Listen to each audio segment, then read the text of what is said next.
Before SAP अगर मैं बात करूँ तो क्या होता था कि एक कंपनी को अपना डेटा मेंटेन करने के लिए मल्टीपल सॉफ्टवेयर्स की ज़रूरत पड़ती थी। कोई भी एक कंपनी देख लो, कोई भी एक ऑर्गेनाइजेशन देख लो, उसके पास मल्टीपल सॉफ्टवेयर होते थे डेटा को मेंटेन करने के लिए। जैसे टैली का नाम सुना होगा आपने, Excel, Busy, Quick Book, inventory mark, मतलब मल्टीपल सॉफ्टवेयर होते थे डेटा को मेंटेन करने के लिए बिफोर एसएपी। अब अगर मल्टीपल सॉफ्टवेयर होंगी तो क्यों होंगी? पहला रीज़न तो यही आता है कि किसी ऑर्गेनाइजेशन के अंदर मल्टीपल सॉफ्टवेयर क्यों होंगी, क्या रीज़न है? तो उसका रीज़न एक ही होता है। वो रीज़न क्या होता था कि उस कंपनी के अंदर जो काम हो रहा है वो अलग अलग डिपार्टमेंट में हो रहा है। उसमें अकाउंट्स का भी डिपार्टमेंट काम कर रहा होगा, प्रोडक्शन का भी कर रहा होगा, एससीएम का कर रहा होगा, है ना। उसमें एनालिसिस के लिए काम कर रहे होंगे, कुछ प्रोडक्शन के लिए काम करेंगे, यानी कि उस कंपनी के अंदर मल्टीपल काम हो रहा होगा। सीधा सा सेंस भी यही लगता है, समझिए। अगर एक कंपनी के अंदर 10 सॉफ्टवेयर यूज़ कर रहे हैं, कोई टैली यूज़ कर रहे हैं, कोई एक्सेल यूज़ कर रहे हैं, तो कुछ तो रीज़न होगा ना। तो उसका जो पहला रीज़न होता था वो ये होता था कि उस कंपनी के अंदर डेटा को मेंटेन करने के लिए जो बहुत सारे डिपार्टमेंट होते थे वो चाहिए होते थे। अभी कंपनी के अंदर अगर 10 डिपार्टमेंट है तो ऑब्वियस सी बात है उस कंपनी के अंदर 10 सॉफ्टवेयर यूज़ कर रहे होंगे। और 10 सॉफ्टवेयर का मतलब क्या हो गया कि उस कंपनी का डेटाबेस 10 जगह पर रिकॉर्ड हो रहा है। अब 10 जगह आप समझ सकते हो कितनी सारी चीज़ें हो गई। प्रॉब्लम कहाँ आता है? उस कंपनी का रिपोर्टिंग के टाइम पे। अगर एक कंपनी के अंदर 10 सॉफ्टवेयर यूज़ हो रहे हैं तो उस कंपनी की 10 बैलेंस शीट तो नहीं बनेगी ना। बैलेंस शीट तो एक ही बनती है, प्रॉफिट एंड लॉस एक ही बनता है, ट्रायल बैलेंस एक ही बनता है। तो प्रॉब्लम आती थी अलग अलग डेटा को एक जगह इंटीग्रेट करके रखने के लिए। उसको बोलते थे टाइम टेकिंग प्रोसेस। क्लियर? तो सबसे इशू यही आता था कि अगर आपको अपना पूरा डेटाबेस एसएपी, अगर आपको अपना डेटा पूरा सर्वर पे मेंटेन करना है किसी भी सॉफ्टवेयर में, तो आपको अलग अलग जगह पे रखना पड़ता था। और फाइनल रिपोर्ट बनाने के लिए आपको उस पूरे डेटाबेस को ऐड करके एक जगह सेव करना होता था। तो वो टाइम टेकिंग प्रोसेस होता था, समझ गया। इन शॉर्ट बोले तो एक कंपनी के अंदर बहुत बड़ा काम होता था कि आपको अपना डेटा मेंटेन करना अलग अलग लेवल के हिसाब से। और वो बहुत ज़्यादा इश्यू आता था उसमें, टाइम तो लगेगा ही। अगर 10 जगह सॉफ्टवेयर है उसको अलग अलग जगह उठा के एक जगह रखना टाइम लगेगा। उसी प्रॉब्लम को रिजॉल्व करने के लिए मार्केट में अपने आप को इंट्रोड्यूस करा एसएपी ने। और एसएपी ने जब अपने आप को इंट्रोड्यूस करा तो एसएपी ने उसके अंदर अलग अलग मॉड्यूल बना दिए। मतलब सॉफ्टवेयर तो एक लॉन्च करा 1972 में, लेकिन उसके अंदर मॉड्यूल बना दिए। मॉड्यूल में क्या बना दिया? एसडी। क्या बना दिया? एसडी का मतलब क्या होता है? Sales and distribution. उसके बाद उन्होंने दूसरा मॉड्यूल बना दिया एमएम का, मटेरियल एंड मैनेजमेंट का। फिर बना दिया उन्होंने फीको, फाइनेंशियल एंड कंट्रोलिंग। फिर उन्होंने बनाया पीपी का मॉडल, प्रोडक्शन एंड प्लानिंग का। फिर बनाया उन्होंने एचआर का मॉडल। ऐसे उन्होंने मल्टीपल मॉड्यूल्स एसएपी के सर्वर पे बना दिए। अब हर मॉड्यूल का काम क्या है? हर एक मॉड्यूल का अपना एक काम है। एचआर का मॉड्यूल का अलग काम है, एडमिन का अलग काम है, फाइनेंशियल एक्टिविटीज़ का अलग काम है, प्रोडक्शन का अलग काम है। यानी कि हर एक मॉड्यूल का अपना एक स्पेसिफिक काम है। और उस स्पेसिफिक काम को बोलते हैं डेटा मैनेजमेंट, डेटा का रिकॉर्ड और उसकी रिपोर्टिंग रखना। तो बेसिकली जो भी चीज़ें हम सीखेंगे यहाँ पे वो अलग अलग प्लेटफॉर्म पे होंगे। यानी कुछ काम आपका किसी जगह पे है, कुछ काम किसी जगह पे, कुछ काम किसी जगह। उस अलग अलग काम को एक जगह इंटीग्रेट कैसे करना है, उसका रिपोर्ट कैसे बनाना है, उसकी रिपोर्टिंग कैसे देखनी है, डेटा को मेंटेन कैसे करना है, वो सारा का सारा काम हम एसएपी के अंदर सीखेंगे। तो सबसे पहले बात कर लेते हैं एसडी की, सेल्स एंड डिस्ट्रीब्यूशन क्या मॉडल होता है। तो एसएपी के अंदर एक एसडी नाम का मॉडल होता है एसएपी के अंदर, जिसको बोलते हैं सेल्स एंड डिस्ट्रीब्यूशन। इसमें सारा सेल्स का काम होता है कि सेल कैसे करनी है, उसकी डिलीवरी कैसे करनी है, उसका रिकॉर्ड कैसे लेना है, उसका मेंटेन कैसे करना है, समझिए। उसके गुड से रिलेटेड, उसके कस्टमर से रिलेटेड, उसके डिस्ट्रीब्यूशन से रिलेटेड, मतलब जो भी पूरा मैन्युफैक्चरिंग का भी पार्ट आ जाता था कुछ वो सारा एसडी के अंदर आता है। एमएम के अंदर ज़्यादातर मैन्युफैक्चरिंग का ही पार्ट आता है, मटेरियल का। एमएम का मतलब होता है मटेरियल एंड मैनेजमेंट। आप जितना भी काम करोगे एमएम के अंदर आएगा। इसको बोलते हैं मटेरियल मैनेजमेंट, यानी कि आप अपना एक मटेरियल कैसे बनाते हो, उसकी कॉस्ट कैसे निकालोगे, प्लांट कैसे बनाओगे, स्टोरेज लोकेशन कैसे बनाओगे, आप अपने सर्वर पे कैसे क्रिएट करोगे अपना मटेरियल। सपोज परचेज ऑर्डर बनाते ना, परचेज ऑर्डर सुना होगा, RFQ, request for quotation, quotation को मेंटेन कैसे करोगे, आप अपने सर्वर पे कैसे वेंडर बनाओगे, वेंडर कौन होता है? सप्लायर, बिजनेस पार्टनर भी बोलते हैं उसको। कैसे कॉस्ट सेंटर बनाओगे, प्रॉफिट सेंटर बनाओगे, सारा का सारा काम एनएम के अंदर आता है।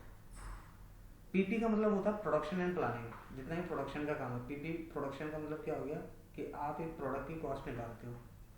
प्रोडक्शन में यही होता है, एक प्रोडक्ट आपने जनरेट कर उसकी कॉस्ट निकालोगे कि ये इतने तक का पड़ेगा, इसका रेट ये होगा, इसकी बिलिंग ऐसी बनेगी। मतलब प्रोडक्शन का जो सारा काम होता है वो किसके अंदर आता है? पीपी के अंदर आता है। उसके बाद दूसरा मॉड्यूल आता है इसके अंदर जिसको बोलते हैं फाइनेंस एंड कंट्रोलिंग, जो आप सीखोगे। फीको के अंदर हम क्या पढ़ेंगे?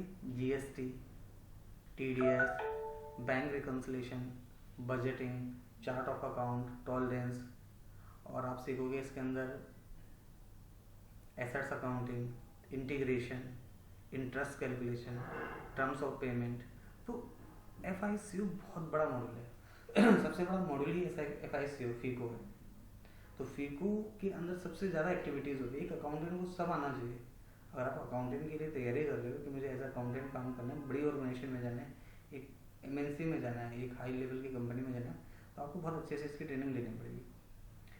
दूसरी बात आता है SCM, human capital management. SCM ज़्यादातर गर्ल्स ही करती हैं। एससीएम का ये जो यूज़ होता है वो एचआर का रोल होता है। एचआर में क्या होता है, गर्ल्स को ज़्यादा प्रेफर किया जाता है। वो कॉलिंग भी कर लेती है, ऑन बोर्डिंग, रिक्रूटमेंट, हायरिंग, पे रोल, टाइम मैनेजमेंट, वो सारा का सारा काम किसका होता है? एससीएम का होता है। तो जनरली एससीएम की अगर मैं बात करूँ एक बड़ी लेवल पे, तो एससीएम वाला जो एम्प्लॉय होता है वो डेटा को मेंटेन करता है, उसका रिकॉर्ड देखता है, उसकी रिपोर्टिंग देखता है, किससे रिलेटेड कि कितने एम्प्लॉय हायर करने हैं, कितनों की मैनेजमेंट करनी है, किसको क्या सैलरी देनी है। समझ में आ गया? अब उसके बाद दूसरा चीज़ आता है कि जब एसएपी आया तो एसएपी इन्होंने दो पार्ट में डिवाइड करा। एक का नाम रखा इन्होंने ईसीसी, ईआरपी सेंट्रल कंपोनेंट्स, और एक का नाम रखा S4 HANA। So basically ECC was previous version and S4 HANA is latest version. तो ईसीसी जो था वो एम्प्लॉय सेंट्रल कंपोनेंट्स वो 1972 में जनरेट हुआ, और 1972 से लेकर 2015 तक ईसीसी चला। तो ईसीसी का जो टाइम पीरियड था वो काफ़ी ज़्यादा था। 1972 से लेकर 2015 तक ईसीसी चलता था।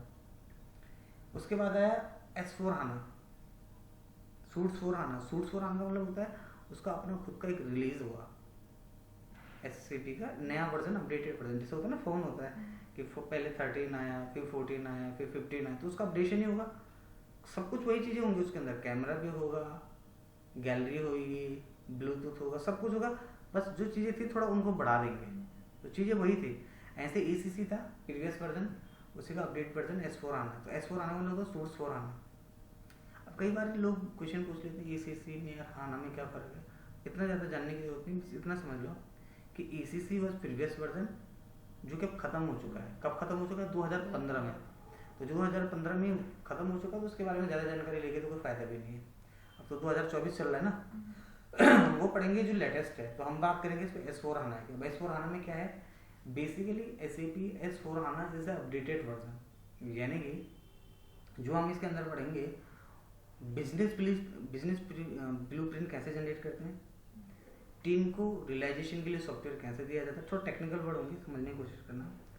इम्प्लीमेंटेशन कैसे करेंगे कंपनीज का, अगर हमने सॉफ्टवेयर पे पूरा डेटा जनरेट कर लिया, अब उसको हमें लाइव करना है, तो वो कैसे करेंगे।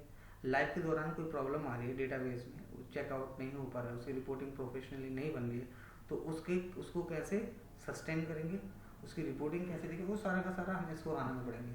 तो S4 HANA काफ़ी बड़ा सिस्टम है। अब बात करते हैं यहाँ पे कंपनी की, कि कोई कंपनी अगर SAP को यूज़ करे तो उसके एडवांटेज क्या क्या हो सकते हैं। कुछ तो एडवांटेज हो गए ना। तो सबसे पहले एक बड़ी कंपनी ले लेते हैं जिस कंपनी का नाम है जैसे TCS। अगर वो कंपनी अपना पूरा डेटा मेंटेन कर रही है SAP के सर्वर पे, तो उसका सबसे पहले एडवांटेज क्या है कि सारे के सारे लोग एक ही सॉफ्टवेयर को यूज़ कर सकते हैं। आपने डेमो भी लिया हो शायद, तब भी मैंने बताया होगा आपको ये चीज़। तो आपका जो सारा का सारा डेटा होगा वो एक ही जगह सेव होगा। इसको बोलते हैं आपका ऑल पोस्ट वर्क, यानी कि सॉफ्टवेयर एक होगा, उस एक सॉफ्टवेयर के अंदर सब लोग काम कर रहे होंगे। HR वाला भी काम कर रहा होगा, अकाउंट्स वाला भी काम कर रहा होगा, फाइनेंस वाला भी काम कर रहा होगा, कंट्रोलिंग वाला भी काम कर रहा होगा, बजटिंग वाला, यानी कि एक पोस्ट पे सब लोग काम कर रहे होंगे। तो इसको क्या बोलते हैं? All post work.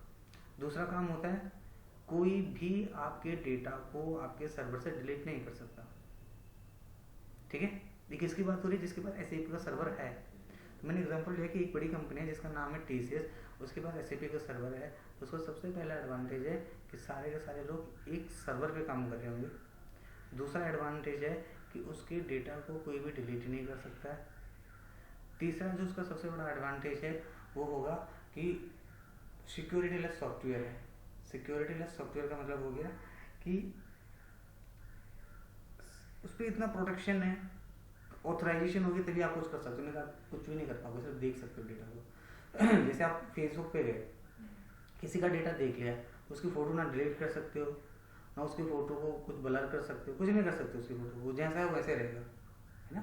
तो क्लाउड बेस पे, तो यानी कि हम कुछ कर नहीं सकते, ऑथराइजेशन होगी तो ये कर सकते हैं। उसके बाद दूसरा काम आ जाता है जिसको बोलते हैं SAP के अंदर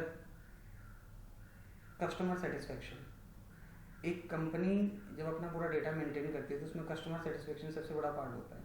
कस्टमर सेटिस्फेक्शन का मतलब हो गया कि बड़ी लेवल पे आपकी कंपनी के अंदर काम हो रहा है, अगर जितने भी कस्टमर है वो सेटिस्फाइड हैं आपके काम से, यानी कि 1000 लोग अगर आपके साथ जुड़े हुए हैं तो सब सेटिस्फाइड हैं। आज तक किसी ने ये नहीं बोला कि SAP का सर्वर में प्रॉब्लम आ रही है या डेटा मेंटेन नहीं हो पा रहा है, उसकी रिकॉर्डिंग अच्छे से नहीं हो रही। सब लोग प्रोफेशनल SAP के सॉफ्टवेयर को यूज़ कर रहे हैं। दूसरी चीज़ होती है वर्ल्ड वाइड, जो SAP का सर्वर है वर्ल्ड वाइड चल रहा है, पूरे वर्ल्ड पे चल रहा है। मतलब अगर मैं आपको एक डेटा दूँ तो 249 कंट्री में SAP का डेटा रन हो रहा है, 45 लैंग्वेज में हम यूज़ कर रहे हैं, और almost 162 currency, dollar, INR, pound, real, इनमें SAP का डेटा कनेक्ट हो रहा है। तो बोलने का मतलब है कि पूरे वर्ल्ड में SAP चल रहा है ऑलमोस्ट। आप इंडिया में अगर जॉब के लिए ट्राई करते हो तो वेल एंड गुड, अगर आप यहाँ से बाहर भी कहीं ट्राई करते हो कि यार मुझे किसी दूसरी कंपनी में, किसी अच्छे ऑर्गेनाइजेशन में जॉब करनी है, तो आप वहाँ के लिए भी एलिजिबल हो जाते हो। ठीक है, अब बड़ी कंपनियाँ जो है उनके पास तो SAP का सर्वर है। क्यों है? क्योंकि भाई उनका टर्नओवर भी ज़्यादा है, वो ले सकते हैं। 10 लाख तो इसका इंस्टॉलेशन चार्ज है, 200 करोड़ का सॉफ्टवेयर है ये। अब हर कंपनी तो 200 करोड़ नहीं दे सकती ना। अब कोई छोटी कंपनी है, जैसे 4-5 छोटी कंपनी है और उनको अपना डेटा मेंटेन करना है, तो वो क्या करेंगे? वो अपना डेटा को मेंटेन करने के लिए कोई छोटा मोटा सॉफ्टवेयर लेंगे, कोई एक्सेल लेगा, कोई टैली लेगा, कोई वर्ड, कोई पावर पॉइंट, कोई छोटे मोटे तो लेंगे। ये 8-10 हज़ार रुपये में मिल जाते हैं।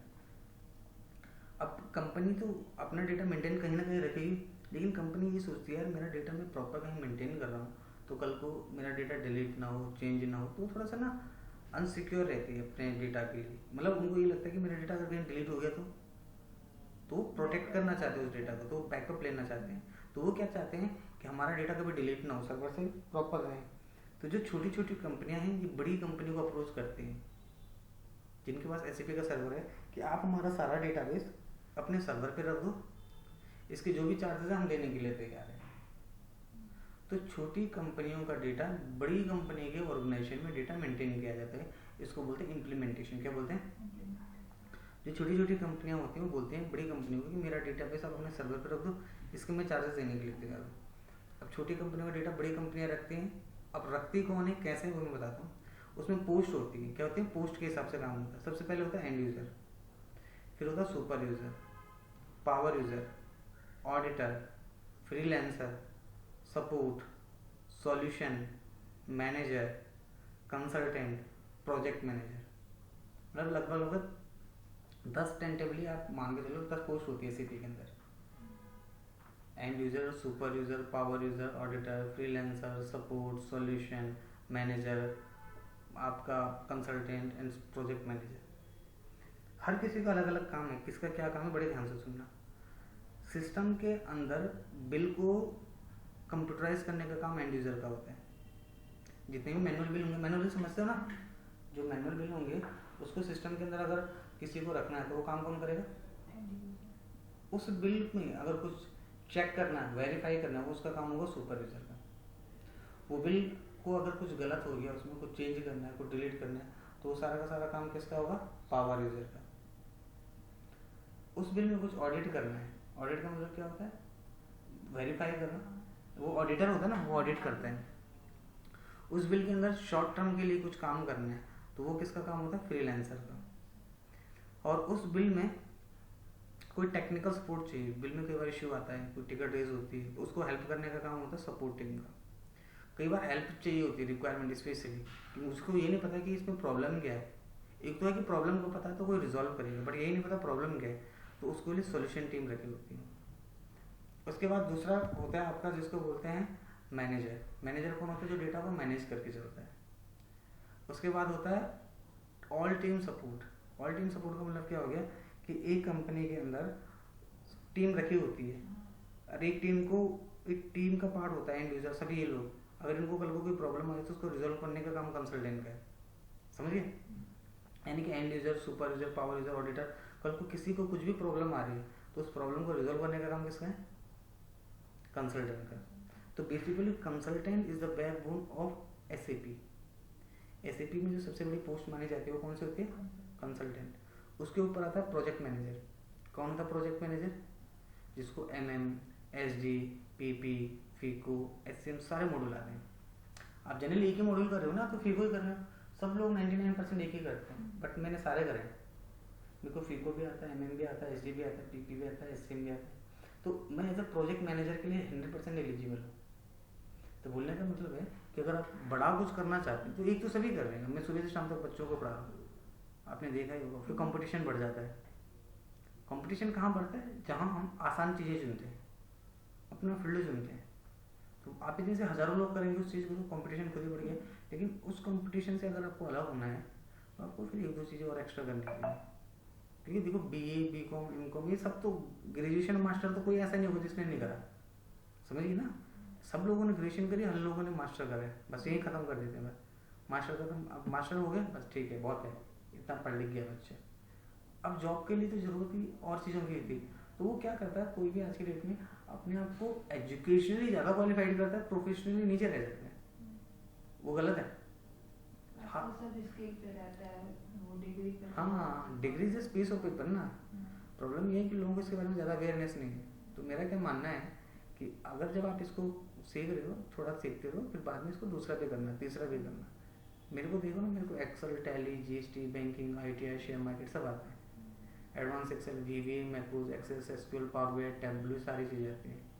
एसएपी, एमएम, पीपी, फीको, मेरा 15 पेज का रिज्यूमे बना है। तो अगर हम आपका रिज्यूमे कहीं भेजें तो उसमें लिखा तो हो, ये तो सभी जगह तो यही लिखा होता है कि इसने बीकॉम कर रखा है, इसने एमकॉम कर रखा है, इसने ये कर रखा है, बस। तो ऑलमोस्ट सबका एक ही जैसे बनते। तो कुछ फ़र्क अगर आप लाना चाहते हो, मतलब एक भीड़ के हिस्से में से अलग अपने आप को अच्छा दिखाना चाहते हो, तो उसके लिए कुछ एक्टिविटी करना ज़रूरी होता है। शायद अभी के लिए बहुत ज़्यादा ज़रूरी नहीं है, लेकिन आने वाले टाइम में आपको बहुत ज़्यादा हेल्पफुल होती है, समझिए। तो अभी तक मैंने जो भी आपको समझाया, यहाँ तक कोई दिक्कत आपको ऐसी कोई चीज़ समझ नहीं आई? ओके, अब आप एक काम करो, अपना मेरा नंबर लिखो। फ़ोन है, मोबाइल है आपके पास, उस पर वो इंटरनेट चलता है? हाँ, व्हाट्सअप तो होगा ही फिर तो। मेरा नंबर नोट करो, 8826061227। रवि सिंह नाम है। मेरे को व्हाट्सएप पे हेलो हाय लिख के भेजिए एक बार यहाँ, ताकि मैं आपको थोड़ा कुछ नोट्स भी प्रोवाइड करूँ।